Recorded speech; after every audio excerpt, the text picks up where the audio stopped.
యాకోబు రాసిన పత్రిక 5వ అధ్యాయం 17వ వచనం చదువుకుందాం. యాకోబు రాసిన పత్రిక 5వ అధ్యాయం 17వ వచనం.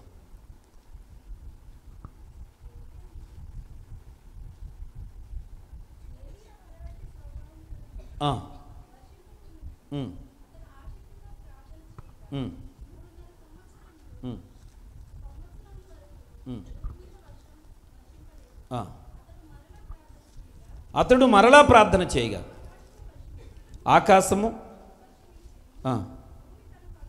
4వ అధ్యాయం 17వ వచనం చదువుదాం. కాబట్టి మేలైనది చేయనెరిగి అలాగు చేయని వానికి పాపము కలుగును. దేవునికి స్తోత్రం. హల్లెలూయా. మేలైనది చేయనెరిగి అలాగు చేయని వానికి ఏం కలుగుతుంది? పాపం కలుగుతుంది. పిల్లరా, ఈరోజు నీ దృష్టిలో ఎదుటి వారికి ఉపకారం చేయగలవు, కానీ నువ్వు చేయలేదు అని అంటే నువ్వు ఎవరివి? పాపివి. పిల్లరా, ఎన్ని పాపాలు ఈరోజు మనలో ఉన్నాయి. మనం అనుకుంటున్నాం ఏదో పాపాన్ని దృష్టిలో పెట్టుకొని అదే దేవుని దృష్టిలో పాపం అని ఎంచి దానికి నేను దూరంగా ఉన్నాను కదా అని మురిసిపోతున్నాం మనం. కానీ పిల్లరా, ఈరోజు దేవుని వాక్యములో ఎన్ని పాపాలు మనం చూపిస్తూ ఉన్నాడు దేవుడు. పిల్లరా, 15వ వచనంలో 4వ అధ్యాయం యాకోబు పత్రిక 4వ అధ్యాయం 15వ వచనంలో అందుకే మనం ఏం చేయాలట? కనుక ప్రభువు చిత్తమైతే మనము బ్రతికి ఉండి ఇది అది చేతమని చెప్పుకొనవలెను. దేవునికి స్తోత్రం.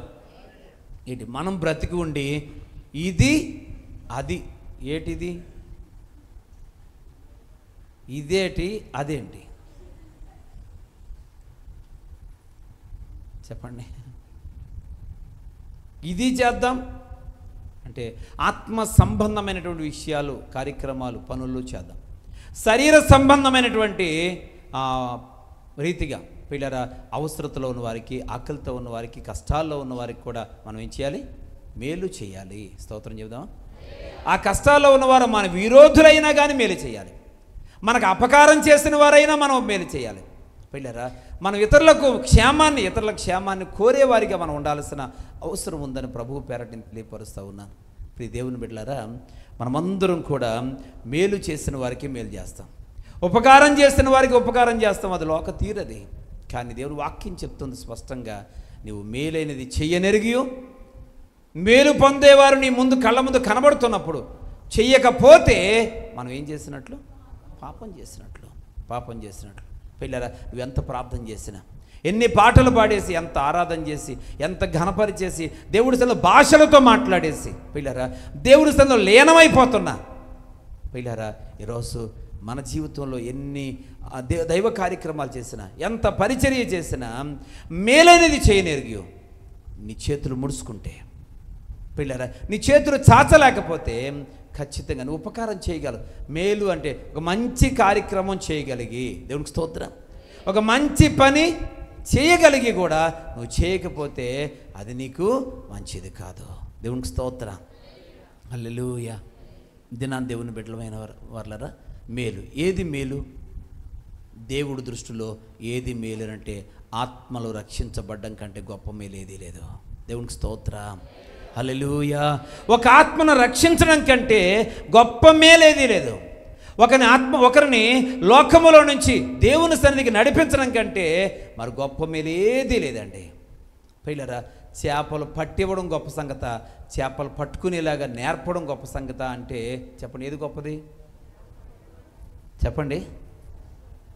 రోజు వలేసి చేపలు పట్టి తలకో చేప ఇస్తే అందరూ పొగుడుతారు కదండి. అందరూ పొగుడుతారు, పలానా ఆయన ఎంత మంచోడు, చాలా మంచోడు. ఎందుకంటే మనకి కావలసిన చేపలు పట్టి శ్రమపడి ఆయనే యాతన పడి పట్టుకొచ్చిస్తూ ఉన్నాడు. అందుకని అతను చాలా మంచోడు మన దృష్టిలో. పిల్లరా, ఈరోజు దేవుడు అలా చేయడు, మనం కూడా అలా చేయకూడదు. చేపలు పట్టించి మంచి పేరు సంపాదించుకోవడం, వాళ్ళకి నేను ఒక చేపిస్తాను, వీళ్ళకి నేను చేపిస్తాను, వారు ఆకలితో ఉన్నారు కాబట్టి వాళ్ళకి చేపిస్తాను కాదు. పిల్లరా, వారు చేపలు పట్టుకునేవారుగా నేర్పేయాలి వాళ్ళని. దేవునికి స్తోత్రం. హల్లెలూయా. పిల్లరా, ఈరోజు లోకంలో అనేక మంది దేవుడికి దూరంగా ఉంటూ, వాక్యానికి దూరంగా ఉంటూ, శ్రేష్టమైనటువంటి దేవుడి సన్నిధికి దూరంగా ఉంటూ లోకంలో కాలక్షేపం చేస్తున్నారు.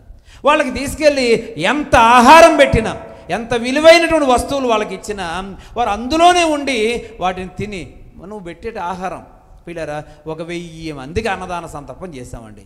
1000 మందికి. ఎంతమందికి? మనం 1000 మందికి కానీ తిన్నవాడు ఒక్కొక్కడే.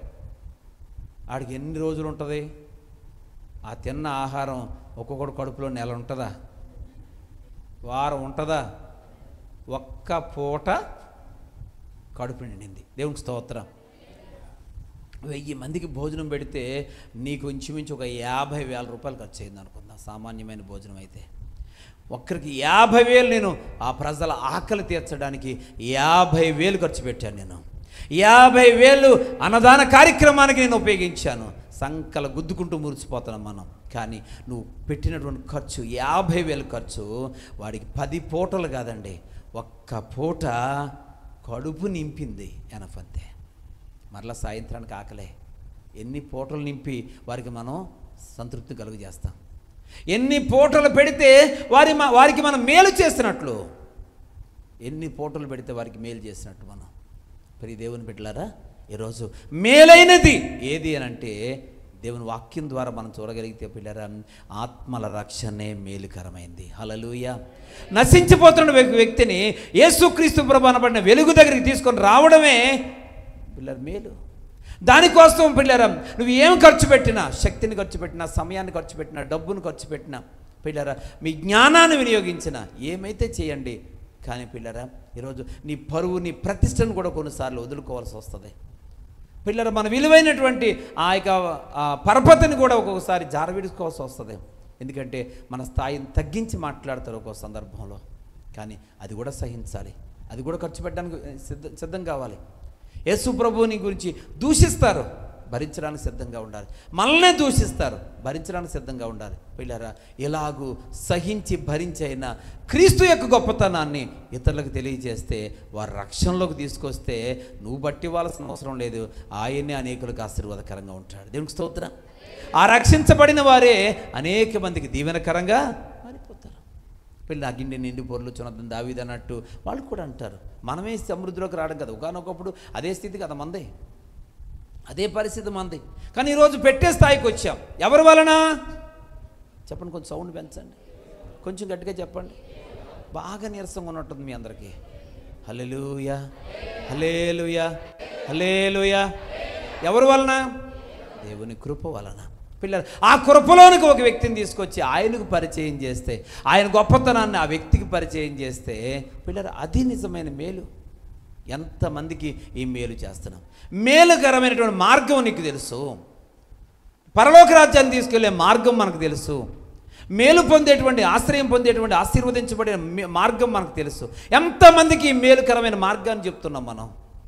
పిల్లరా, ఎక్కడికి వెళ్ళినా కానీ మన గొప్పతనం బయటపడాలని చెప్పి మనం ఏదో చేసి వచ్చేస్తున్నాం. అక్కడ మనం ఏదో చేసి వచ్చేస్తున్నాం, వదిలించుకొని వచ్చేస్తున్నాం, చేస్తానన్న తృప్తి పడుతున్నాం అంతే. కానీ పిల్లరా, ఈరోజు అసలైన సిసలైనటువంటి మేలు ఏది అంటే యేసుక్రీస్తు ప్రభు దగ్గరికి అనేక మంది నడిపించడమే. హల్లెలూయా, హల్లెలూయా. పిల్లరా, మనం యేసయ్యను పరిచయం చేస్తే వారే ప్రభువుని ఆరాధిస్తారు, ప్రభువుకు ప్రార్థన చేసుకుంటారు, ప్రభు వారికి సహాయం చేస్తాడు, వారిని ఆదుకుంటాడు, దేవుడు వారిని స్వస్థపరుస్తాడు. వారే ఇతరులకు సాక్ష్యం చెప్పి అనేకులకు వారి దీవెనకరంగా మారుతారు. ఎప్పుడు నా ప్రార్థనే, నేనే చేస్తాను మీకోసం ప్రార్థన, నా ప్రార్థన మీద ఆధారపడండి అని చెప్పేసరి మనం ఆ విధానంలో ఉండకూడదు. పిల్లలు, దేవుడు ఎవరు ప్రార్థన చేసినా వింటాడు. స్తోత్రం చెప్దామా? హల్లెలూయా. కాబట్టి ప్రతి ఒక్కరూ కూడా 5వదిగా ఏం చేయాలి? ఇతరులకు మేలు చేయాలి. ఏం చేయాలి చెప్పండి? మేలు చేయాలి. మేలైనది చేయగలగాలి పిల్లరా, మేలైనది చేయగలగాలి.